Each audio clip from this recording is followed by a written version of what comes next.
I want to introduce you to some very wise kids that I've known. But first, I want to introduce you to a camel. This is Cassie, a therapy camel, visiting one of our young patients in her room, which is pretty magical. A friend of mine raises camels at his ranch in the Santa Cruz Mountains. He has about 8 of them, and he started 30 years ago because he thought horses were too mundane. John is an out-of-the-box thinker, which explains why the two of us have been such good friends all of our lives. Over the years, I've convinced him to shuttle those sweet furry beasts up to hang out with our sick kids from time to time. Talking to John, I was surprised to learn that camels have an average life expectancy of 40 to 50 years. The life expectancy of many of the children with whom I work is less than a year.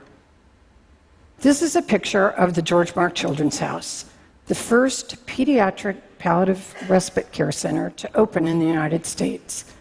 I founded it in 2004 after years of working as a psychologist on pediatric intensive care units, frustrated with the undignified deaths that so many children experienced and their families had to endure.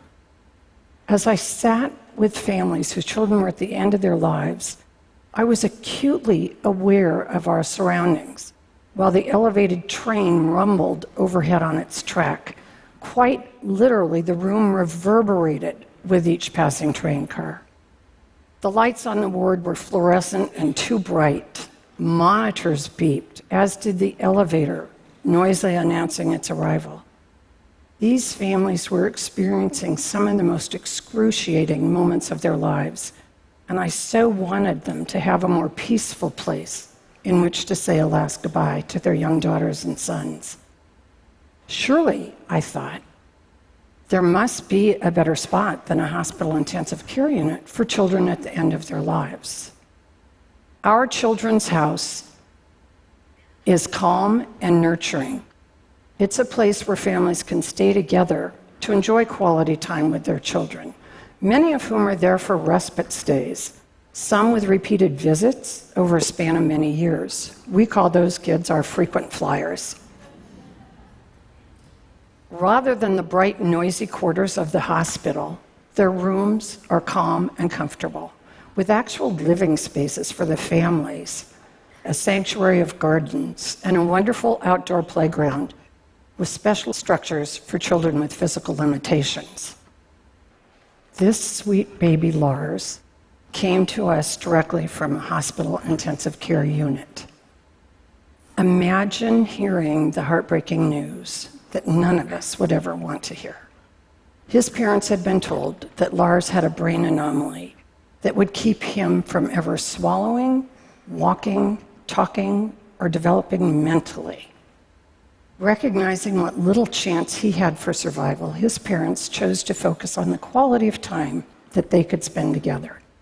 They moved into one of our family apartments and treasured each day that they had, which were far too few. Lars's life was brief, to be sure, mere weeks, but it was calm and comfortable. He went on hikes with his parents. The time that he spent in the pool with our aquatic therapist lessened the seizures he was experiencing and helped him to sleep at night. His family had a peaceful place in which to both celebrate his life and mourn his death. It has been 5 years since Lars was with us, and in that time, his family has welcomed a daughter and another son. They are such a powerful testament to the positive outcome that specialized children's hospice care can create. Their baby's physical discomfort was well managed, giving all of them the gift of time to be together in a beautiful place. I'm going to talk to you now about the elephant rather than the camel in the room. Very few people want to talk about death, and even fewer about children's death. The loss of a child, especially for those of us who have our own children, is frightening. More than frightening. Paralyzing. Debilitating. Impossible. But what I've learned is this: children don't stop dying just because we, the adults, can't comprehend the injustice of losing them. And what's more, if we can be brave enough to face the possibility of death, even among the most innocent, we gain an unparalleled kind of wisdom.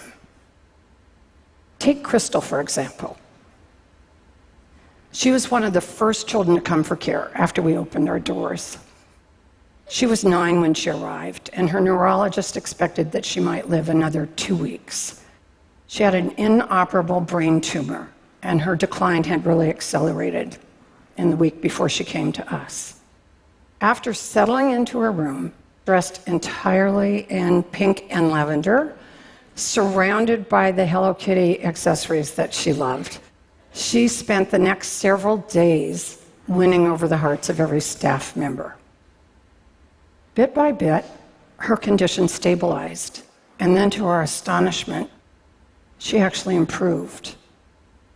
There were a variety of factors that contributed to Crystal's improvement, which we later came to call the George Mark bump, a lovely, not uncommon phenomenon where children outlive the prognoses of their illnesses if they're outside of the hospital. The calmer atmosphere of her surroundings, tasty meals that were fixed often to accommodate her requests, the resident pets, the therapy dog and rabbit spent lots of cozy time with Crystal. After she had been with us for about a week, she called her grandmother and she said, "Gee, I'm staying in a great big house and there's room for you to come too. And guess what? You don't have to bring any quarters because the washer and dryer are free." Crystal's grandma soon arrived from out of town, and they spent the remaining 4 months of Crystal's life enjoying very special days together. Some days were special because Crystal was outside in her wheelchair, sitting by the fountain. For a little girl who had spent most of the year earlier in a hospital bed, being outside counting hummingbirds made for an amazing time with her grandma and lots of laughter. Other days were special because of the activities that our child life specialist created for her. Crystal strung beads and made jewelry for everybody in the house. She painted a pumpkin to help decorate for Halloween. She spent many excited days planning her 10th birthday, which of course none of us thought she would ever see. All of us wore pink boas for the occasion, and Crystal, as you can see, queen for a day, wore a sparkly tiara. One hot morning I arrived at work and Crystal and her partner in crime, Charlie, greeted me. With some help, they had set up a lemonade and cookie stand outside the front door, a very strategic location. I asked Crystal the price of the cookie that I had selected, and she said $3. I said that seemed a bit high for one cookie. It was small. I know, she acknowledged with a grin, but I'm worth it. And therein lie the words of wisdom of a young girl whose brief life forever impacted mine. Crystal was worth it. And shouldn't every child whose life is shortened by a horrific illness be worth it? Together, all of us today can offer that same specialized care that Crystal received by recognizing that children's respite and hospice care is a critical component missing from our healthcare landscape. It's also interesting to note that we are able to provide this care at about 1/3 of the cost of a hospital intensive care unit. And our families don't see a bill. We're ever grateful to the supporters who believe in this important work that we're doing. The truth is that my colleagues and I, and the parents and other family members who get to experience this special wisdom are in a unique position. There are only 2 freestanding pediatric hospices in the United States. Although I'm happy to report that based on our model, there are 18 others under various stages of development. Still, most of the children who die in the United States every year die in hospital rooms, surrounded by beeping machines and anxious, exhausted adults who have no other option but to say goodbye under those harsh institutional lights and among virtual strangers. For comparison's sake, the United Kingdom, which is a country with about 1/5 the population of the United States and about half the size of the state of California, has 54 hospice and respite centers. Why is that? I've asked myself that question, obviously, many times. My best guess is that Americans, with our positive can-do attitude, hold the expectation that our medical care system will fix it, even though it may be a childhood illness for which there is no cure. We go to extraordinary measures to keep children alive, when in fact the greatest kindness that we might give them would be a peaceful, pain-free end of life. The transition from cure to care remains a challenging one for many hospital physicians whose training has really been about saving lives, not about gently guiding a patient to the end of life. The dad of a sweet baby for whom we cared at the end of her life certainly captured this dichotomy when he reflected that there are a lot of people to help you bring an infant into the world, but very few to help you usher a baby out. So what is the magic ingredient at George Mark? The complex medical diagnoses that bring our young patients to us mean that their lives have often been restricted. Some to a hospital bed for long periods of time, others to wheelchairs, still others to intensive courses of chemotherapy or rehab. We make a practice of ignoring those limitations. Our default answer is yes, and our default question is, why not? That's why we took a young boy who wasn't going to live for another baseball season to Game 5 of the World Series. That's why we have a talent show put on by the staffing kids for family and friends. Who wouldn't be enchanted by a young boy playing a piano piece with his feet because his arms are atrophied? That's why we have a prom every year. It's pretty magical.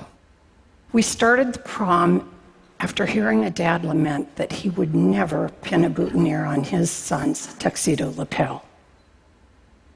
The weeks before the dance, the house is in a flurry, and I don't know who's more excited, the staff or the kids. The night of the event involves rides in vintage cars, a walk on a red carpet into the great room, a terrific DJ, and a photographer at the ready to capture pictures of these attendees and their families. At the end of the evening this year, one of our young, delightful teenage girls, Caitlin, said to her mom,